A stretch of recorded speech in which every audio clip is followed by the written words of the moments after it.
Alright guys, I am going to do another video on the AR pistol. The one I did before didn't turn out the way I wanted to. I missed so many things and it was horrible. So, I'm going to start over. Here we go. This is an AR pistol. This is how I have it set up. This AR pistol is a Aero Precision, upper and lower, with a 10.5-inch barrel on it. I went with a low profile handguard with key lock in it. I like the key lock for myself. I think it's a little easier to put things on and off with. I like M-lock, but changing some of the things out seems to be a project. But so that's what I went with on this one. On this, I'm going to show you some things that I changed out from normal things. Like here is your normal grip that usually comes with one. Just your standard generic type grip. I changed it out, like I had said in the other, to ergo grip. I like the ergo grip. It's a rubber over a molded plastic. It feels really good. Easier for me to index when I'm hanging on to it. What else did I go with here? Obviously, I went with a Magwell grip by Fab Defense. I like the Magwell grip, and I'll show you why. Because when you're out firing, sometimes you want to tighten in. That's what that's for. Grab a hold of it, put your fingers on it, however you want to do it, and you can bring it in a little tighter. It works really well. Real easy to put on. There's like a screw there. It comes in two pieces, a front and a back. Screw there, two screws there, and they go in.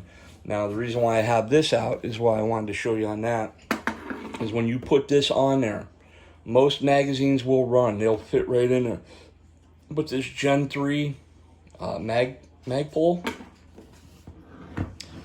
when it goes in, it's got that little back piece on there, that little riser piece. When it goes in, let's see if I can get it in there. It slides down right against that and locks in. What I had to do to get that to work, because it wouldn't work on that one. It worked on a lot of the other ones, but right here, I don't know if you can tell, I had to take a Dremel tool to it. I mean, just very lightly go over it, and kept testing to see, and then it finally went in, and I didn't mar it up too bad. But I had to put that on there, or I had to do that to get that to fit in there. So that's another modification I did. I'm running, obviously, a sight mark, red dot, hollow sight, whatever you want to call it. This is the Zombie Series one, and the reason why I got the Zombie Series one, because it's green. That's it. All the reticles are green and dots or whatever. There's nothing any different about it. It's got a quick detach to it. Obviously, it's got your, you can adjust if you want. Crosshairs, a dot, circle and crosshairs, whatever you like. On, off, and it's got brightness control. Works out really well. I like it a lot. Like I said, there was nothing, any real reason why I got the Zombie one other than I think the Zombie thing's dying off and it was cheaper. These aren't top of the line ones, or they're not bottom of the line ones either. I'm running Magpul flip-ups. That's all. Nothing special on them. They work. Get them sighted in. They work as they should. I had, at one time, back here, I had a blade on this at first. And the blade was just, I don't know. It didn't work. They're there to get around something, I guess. I don't know, but I didn't like it. I hated it. I mean, if that's all you can afford to get at first, that's fine. You can always upgrade later. But then I went with the SBA 3 adjustable brace, and it was really easy to change out. Wasn't hard. Over here, obviously I got my light, weapons light. I got the 45-degree angle light on there. I ran it over here, taped it down. Here's my pressure switch. I can let off if I want, or if I want it constant on, I just hit it and it's good. On, off. Right there. I put a forward angle grip on there. Just, I can grab a hold of it a little tighter. I think I might just go with the stop. I'm going to try that out next time. And this is alright. I mean, this is good, but I don't know. I'm going to try just using the stop, which is just a little piece right there, like that is on the front of that. And maybe that'll work. But I ran my light. Obviously, you're going to end up with all that cordage. I ran my light there. I put a little tiny, I don't know if you can see it, just a black small zip tie there. And I ran it back around the front. I didn't zip tie any of that down. With that key mod, it kind of fit right in there. Just the curls and the coils fit right in. I ran it up, over, put my tape down wherever I wanted to put my thumb. Obviously, I got a little Picatinny rail up there. I just in case I want to add something else.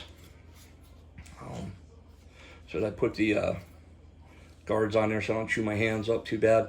And it looks cool. I'm not going to lie, it looks cool.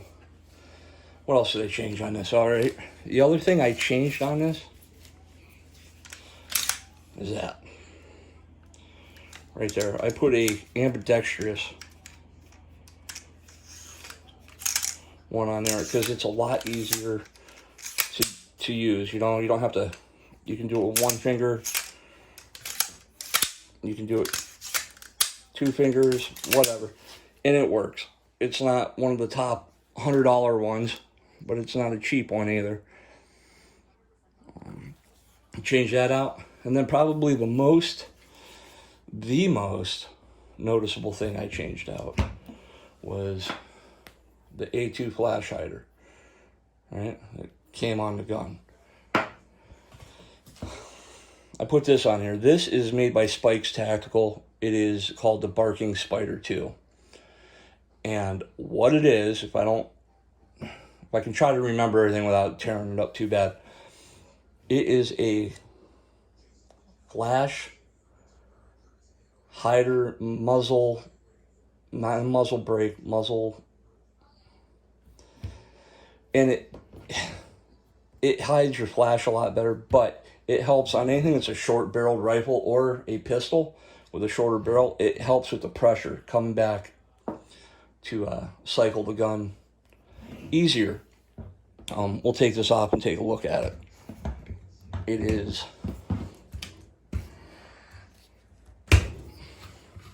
obviously screws on the end of your barrel, and it is got a spot to put a pin in it if you wanted to use it, pin it on. It's got a spot there. You can pin and weld it to a barrel if it was 14 and a half inches. I don't know, if you had it pinned and welded in and make it legal, and you'd make it a short barrel rifle, all that crazy stuff. But anyway, so what this does, this comes in a couple different pieces. Obviously, this is a end piece is a thread protector. And then you got this piece here is kind of like a glass break, I do believe. You can unscrew that, and it goes into this canister. Right? And then here's the piece that helps with all kinds of things. Them little fingers there act as like a baffle, like in a suppressor. Now, it doesn't make it quieter, but what it does is it sits in this can like this, and when your blast goes in, it keeps it in there. Your gases get a chance to cool off and then come back out. Come back out through the barrel or through the end, and it directs the blast away from you, and which is a big difference. I mean, there's not as much muzzle flash, and whatever there is, it directs it out that way. Now with this end, it comes with 2 different ends. It's got that one, or this cool looking one here that helps with flash also. And it goes on like that. Like I said, it just threads back onto your barrel. Now there is another end that you can buy for, I think it's like $40. It's called the Dynacomp cap. and it's got all kinds of holes in it, and it lets a lot of flash out, but it sends it more forward, not out to the side. These ones, everything I've watched on them, it shows that these ones here, either way you run it, with this cap or with this, is probably one of the best ones out there for suppressing your flash, right? This is a Krinkov style muzzle brake that the Russians actually came up with, and then Spike's Tactical copied it, and it works really well. I like it. It looks cool with that end on there too. But that's how I got this set up. And the only other thing that I have that I added that I liked, I'll flip this around, is I added this. This is a Magpul bad lever, which stands for battery assist device. Now, we all know how you know, your gun locks open, you hit the button, it closes. On this, it runs down and it comes out right here. I don't know if you can see that. Comes out right there. Now what that is gun is empty. Magazine's empty. Let's say you're out firing. And you come to your last shell, it locked open. You drop your mag, grab a new one, put it in. Now, instead of flipping it over and hitting that to close it, it's literally right here, right? So you put it in, and there it is, right there. You can stay on target longer, easier to acquire your target. Now, the other thing is, too, say you want to lock it open. I mean,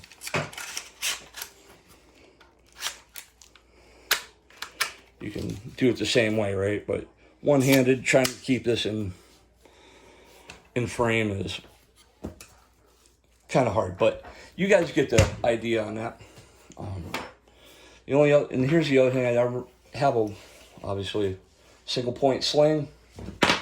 I have the spots for them right here.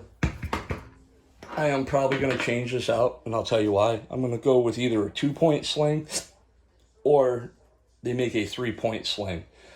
If you haven't checked out the 3-point slings, I suggest checking them out. They're pretty cool.